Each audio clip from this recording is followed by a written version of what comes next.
24ቱ ካህናተ ሰማይ እንኳን ለ24ቱ ቅዱሳን ካህናተ ሰማይና ቅዱስ አዝቂር ሰማዕት ዓመታዊ በዓል በሰላም አደረሳችሁ አደረሰ። በስመ አብ ወወልድ ወመንፈስ ቅዱስ አሐዱ አምላክ አሜን። ቅድስት ቤተ ክርስቲያን በዚህች ዕለት የ24ቱን ቅዱሳን ካህናተ ሰማይን መታሰቢያ ታደርጋለች። እኚህ ቅዱሳን መላእክት በነገድ 10 ሲሆኑ መጠሪያቸው ሱራፌል፣ መኖሪያቸውን በኢዮር ነው።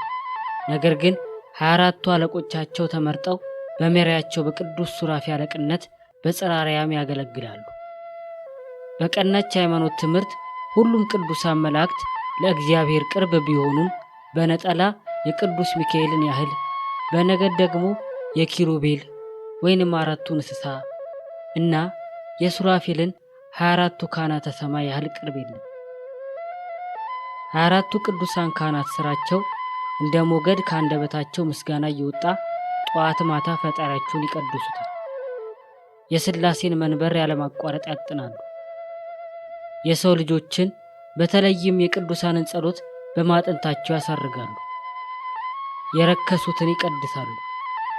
ዘወትርም ለሰው ልጆች ምሕረትን ሲለምኑ ይኖራሉ።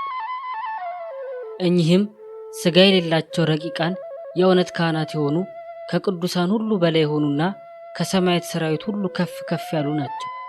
እነርሱም ለእግዚአብሔር ቀራቢዎች በመሆን ለሰው ወገን የሚማልዱ ከእጃቸው ውስጥ ካለ ማጠንት ጋር እንደ ዕጣን የቅዱሳንን ጸሎት የሚያቀርቡ ናቸው።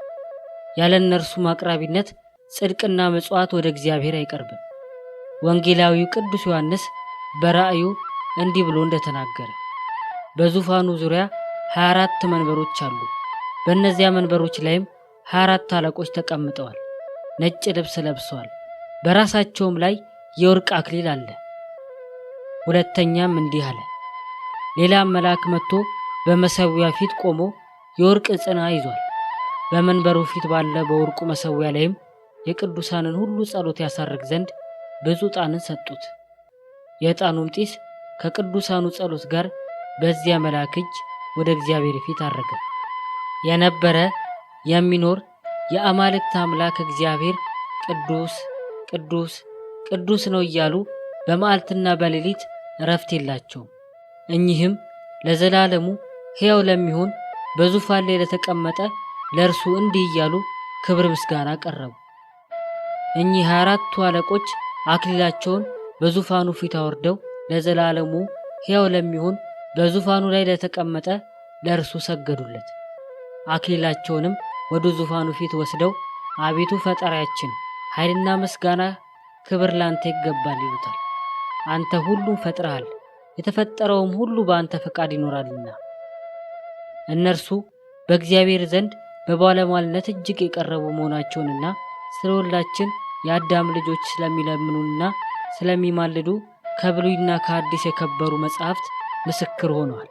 ስለዚህም የበዓላቸውን መታሰቢያ እናደርግ ዘንድ የቤተ ክርስቲያን መምህራን አዘዙ። ለእግዚአብሔር ምስጋና ይሁን። እኛንም በአማላጅነታቸው ይማረን፣ በረከታቸውም ከእኛ ጋር ትኑር ለዘላለሙ አሜን። በዚህችም ዕለት የናግራን አገር ቄስ የከበረ አዝቂር የሐሜር ንጉሥ ሰራቤል በነገሰበት ወራት ከእርሱ ጋር ካሉ 48 ሰዎች ጋር በሰማዕትነት አረፈ። ይህም ንጉሥ አዝቂርን ወደ ወህኒ ያስገብተው እንዲዘጉበት ጠባቂዎቹንም ከሰው ወገን ማንም እንዳይገባ ብሎ አዘዘ። ቅዱስ አዝቂርም በጸለየ ጊዜ የወህኒ ቤቱ ደጃፍ ተከፈተና 50 ሰዎች ወደ እርሱ ገቡ። እርሱም በአብ በወልድ በመንፈስ ቅዱስ ስም አጠመቃቸው። ንጉሥ ሰራቤልም በሰማ ጊዜ በወህኒ ቤት አውጥተው ወደ ሌላ አገር እንዲወስዱ ታዘዘ። በጉዞም ላይ ስሙ ኪርያቅ ከሚባል ሰው ጋር ተገናኘ። ቀሲስ አዝቂርም ኪርያቅን ኪርያቅ ሆይ ለአንተ የምሥራች ይገባል፣ ለሰማዕትነት ይወስድሃልና አለው። የንጉሥ ሎሌዎችም ሰምተው አስረው ከእርሱ ጋር ወሰዱት። ዳግመኛም 2 ሰዎች ተገናኙትና ስለ ክርስቶስ አጥምቀን አሉት። ያን ጊዜም ቅዱስ አዝቂር ጸለየና ከበረሃ ቦታ ውሃ ፍልቆ ከኪርያቅ ጋር አጠመቃቸው። ከዚህም በኋላ ወደ በረሃ ውስጥ በደረሱ ጊዜ ለእርሳቸውም ለእንስሶቻቸውም የሚጠጡት አጥተው ወደ እግዚአብሔር እንዲለምንላቸው ቅዱስ አዝቂርን ለመኑት። በጸለይም ጊዜ ደመና መጣ። በመሃል እጅ በሚታፈን መጠን በገበታ ላይ ዘነበ። 700 ያህል ሰዎች ከእንስሶቻቸው ጋር ጠጥተው ረኩ። ወደ ንጉሡም ባቀረቡት ጊዜ ወደ አገራችን ያመጣኸው ይህ አዲስ ትምህርት ምንድን ነው አለው። ቅዱስ አዝቂርም ነቢያት በኦሪት ከሰበኩት በቀር ሌላ አዲስ ትምህርት አላመጣሁም አለ። ንጉሡም ይህን ሰምቶ በክርስቲያን ሃይማኖት ላይ ተዘባበተ። ከአይሁድ መምህራን አንዱ ተነስቶ እንዲህ አለ፣ ጌታዬ ሆይ ወደ አገሩ እንዲወስዱትና በእንጨት ላይ ሰቅለው በሕይወት ሳለ በእሳት እንዲያቃጥሉ ትእዘዝ አለው። ንጉሡም እንደ አይሁዳዊው ቃል አዘዘ። ወደ ናግራን አገርም ባደረሱት ጊዜ በእንጨት ላይ ሰቅለው ከበታቹ እሳትን አነደዱ። ቅዱስ አዝቂርም ወደ ጌታችን ጸለየ።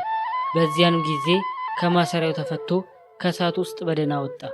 አይሁድም በደንጊያ እንውገረው ተባብለው በወገሩት ጊዜ ደንጊያዎች ተመልሰው ከአይሁድ የሚበዙትን ገደሉ። ከተረፉትም ሰይፍን አንስተው የቅዱስ አዝቂር ራስ ቆረጡ። ምስክርነቱንም ፈጽሞ የሰማዕትነት አክሊልን ተቀዳጀ። ለእግዚአብሔር ምስጋና ይሁን። እኛንም በዚህ አባት ሰማዕት ጸሎት ይማረን፣ በረከቱም ከኛ ጋር ትኑር ለዘላለሙ አሜን።